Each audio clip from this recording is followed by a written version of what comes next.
Good morning, Rayfield. This is our Thursday morning prayer. Remember, every day God takes you by the hand and says, no matter how hard or difficult the path you tread, I will always be there with you. I will never leave your side. Good morning, Rayfield. It is Thursday morning. Let's get our Thankful Thursday started.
All right, guys, good morning. It is Thursday, week 2. We're marching to perfection at Rayfield. Good Thursday morning. It's a thankful Thursday. We're going to continue our lesson on intellectual self-care. Yesterday, I introduced you to an acronym called SMART. And I told you that we were going to be working on SMART goals. So let's get started talking about our SMART goal. To set yourself up for success when learning something new, it's best to set SMART goals. And remember, I gave you the acronym SMART, and I told you that it, of course, is spelled S-M-A-R-T, but the acronym stands for specific, measurable, achievable, relevant, and time-bound goals. Let's take a closer look at what it means and how it can help us set useful goals. Okay? Specific. And I'm going to move away so that you guys can see the chart.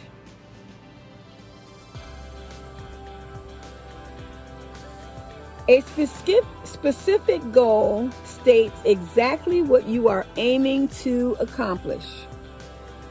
Okay, so that's the S for SMART in SMART. M, measurable. A measurable goal says how you will accomplish what you want to accomplish.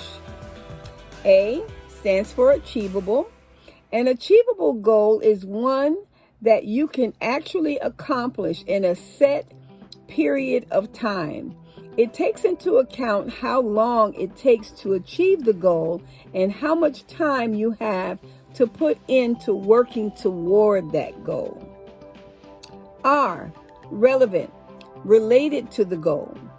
A relevant goal is one that meets your specific needs in a given domain, in this case, intellectual self-care. And T, time-bound. A time-bound goal has clear beginning and ending. It provides a deadline of when you expect to achieve your goal. Let's look at an example. Say that I want to learn Italian, and many of us are learning Spanish at Rayfield with Mr. Frank.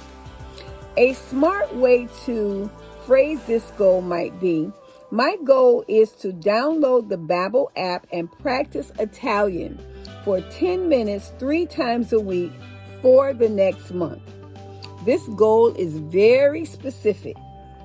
because I spell out exactly what I want to do and how long it's going to take me to do it.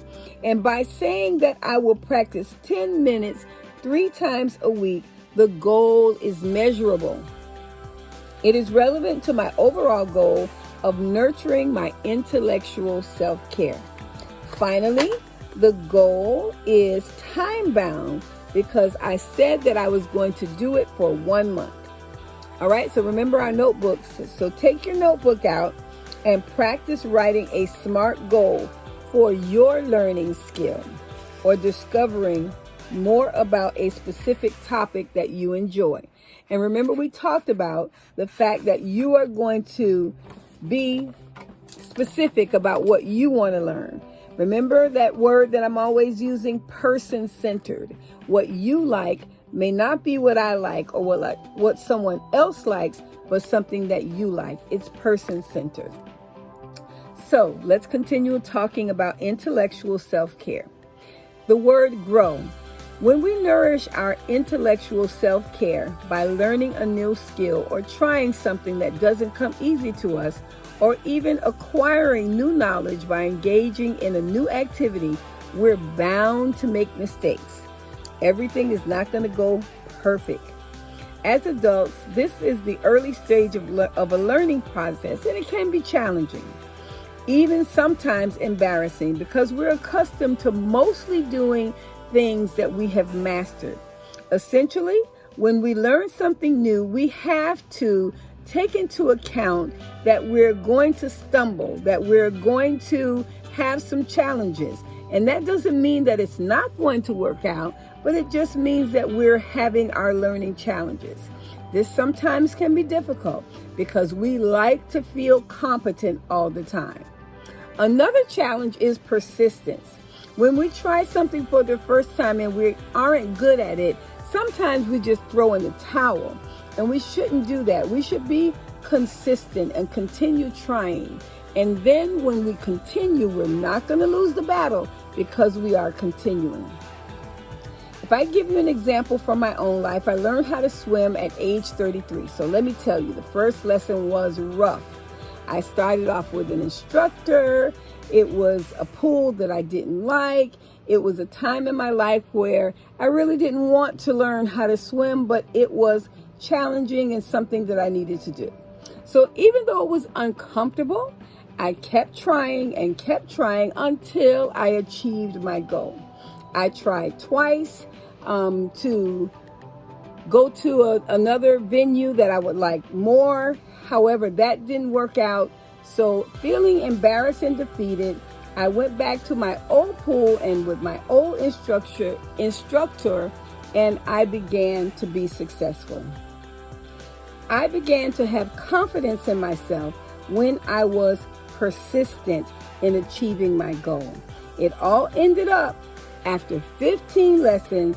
I had a great time, and now I can do as many recreational type activities that I want related to water and swimming because I achieved my goal.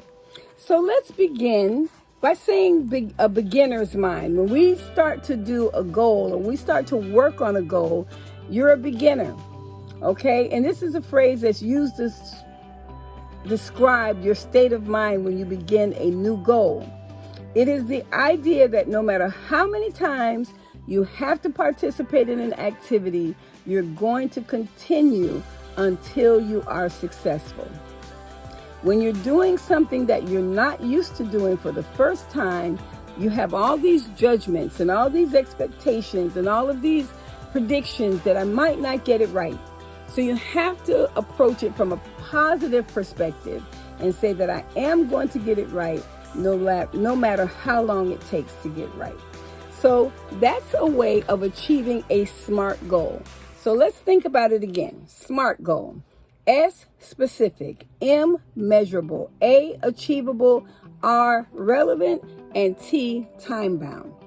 You have to put a time on it so that you'll know whether or not you have achieved this goal in the amount of time that you wanted to do it. So remember, guys, this week we've spent the whole week on the life of our mind, our intellectual self-care. We started with stimulating our mind, expanding our knowledge, widening our perspective, and deepening our creativity, and then exercising our curiosity. We are going to go tomorrow and finish off our chapter of our intellectual self-care and talk about some of those things that we talked about all week long. Remember, we talked in the beginning about the function of our brain and stimulating our brain and exercising our activities of the brain, just like we do our body, because it is important for us to exercise the brain and make creative activities for the brain so that we continue growing. Then we went on to learning things that we want to learn, person-centered. Remember, I always need you to remember person-centered, because somebody else likes something, it might not be what you like, so it's unique to the person. And now, at the end of this chapter, we are talking about our intellectual self-care and challenging ourselves mentally. So tomorrow, we're going to go over our chapter highlights, and we're going to continue learning about our intellectual self-care and all those things that are important for us to stimulate our mind. We're also going to talk about therapy and how it is important to sometimes talk to other people about some of the things that are going on in our lives, just to help us bounce ideas off of others and see how we're doing and how we can do things better. It is a thankful, thoughtful Thursday at Rayfield. We are having a wonderful month. This is the second week in March. Our theme is Marching to Perfection, and we are having a great day. Today is Thursday, so we have our physical education class with Coach Al and Miss Shannely. So guys, it is a thankful Thursday. We are Rayfield Strong. Let's have a great day.